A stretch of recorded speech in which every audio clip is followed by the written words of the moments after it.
നമസ്കാരം, ഇഫക്ട് ന്യൂസിലേക്ക് ഏവർക്കും സ്വാഗതം.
ദുർബല വിഭാഗങ്ങളെ സമൂഹത്തിന്റെ മുഖ്യധാരയിലേക്ക് എത്തിക്കുവാൻ കഴിയത്തക്ക രീതിയിൽ ഉള്ള ഒരു ഭരണഘടന ഇന്ത്യക്ക് ഉണ്ടാക്കാൻ വേണ്ടി ഏറ്റവും അധസ്ഥിത വിഭാഗത്തിൽപ്പെട്ട എന്നാൽ നിയമത്തിൽ ഏറ്റവും കൂടുതൽ പാണ്ഡിത്യം നേടിയ ഡോക്ടർ BR അംബേദ്കർ എന്ന് പറയുന്ന ദളിത് പ്രവർത്തകനെയാണ് ഗാന്ധിജി കണ്ടെത്തിയത്.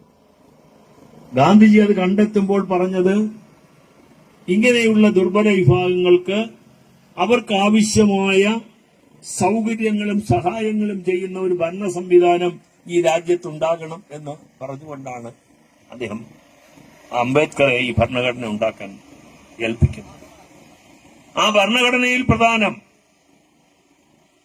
ഇന്ത്യയിലെ അന്നത്തെ 21 വയസ്സ് പ്രായപൂർത്തിയായ എല്ലാ പൗരന്മാർക്കും എന്ന് പറഞ്ഞാൽ അത് ജാതിയുടെയും മതത്തിന്റെയും വർണ്ണത്തിന്റെയും വർഗത്തിന്റെയും ഒന്നും. വാർത്തകളും വിശേഷങ്ങളും ഇവിടെ അവസാനിക്കുന്നില്ല. കൂടുതൽ വാർത്തകളും വിശേഷങ്ങളുമായി വീണ്ടും കണ്ടുമുട്ടുന്നതുവരെ ഏവർക്കും നന്ദി, നമസ്കാരം.